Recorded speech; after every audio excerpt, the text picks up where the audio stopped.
আসসালামু আলাইকুম এভরিওয়ান, সবাই কেমন আছেন? আশা করি সবাই ভালো আছেন। আলহামদুলিল্লাহ আমরাও ভালো আছি। সকাল সকাল বের হয়েছি ঘুরতে। এই যে কুকুরটা দেখতে পাচ্ছেন, অনেক সুন্দর লাগছিল, ভাবলাম একটু ভিডিও করে নেই।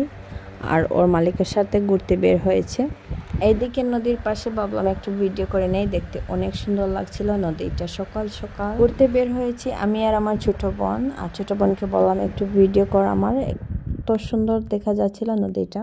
এইখানে আরও একটা কুকুর টয়লেট করার জন্য জায়গা করছিল, আমাদেরকে দেখে আর টয়লেট করলো না, ও চলে যাচ্ছিল। আমি যতবারই বাবার বাড়ি যাই, বাবার বাড়ির সবাই মিলে আমরা সকাল সকাল ঘুরতে বের হই।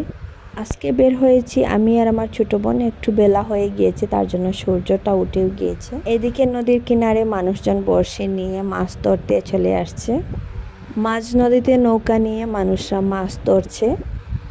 নদীর পানি কতটুকু আসলো, কতটুকু শুকিয়ে গিয়েছে গাইজ। এত রোদ দিচ্ছিল বৃষ্টির না। এই কয়েকদিন ধরে এত রোদ দিচ্ছিল গাইজ, কোথাও বের হওয়া যাচ্ছিল না। এত রোদ, এত গরম লাগছিল। আমার মনে হয় আল্লাহ আমাদেরকে পরীক্ষা করছিলেন। আমরা দুই বোন হাঁটতে হাঁটতে গাইজ রোদ উঠে গিয়েছে। আর এই রোদটা নাকি ভিটামিন ডি, শরীরের জন্য অনেক ভালো। মনে মনে আল্লাহকে বলছিলাম, আল্লাহ তুমি আমাদেরকে ধৈর্য দেও, তুমি যদি আরো গরম দেও তবু তোমার কাছে আমরা শুকরিয়া জানাই। নাস্তা করার পর এত গরম লাগছিল, ভাবলাম শশা খেয়ে নেই।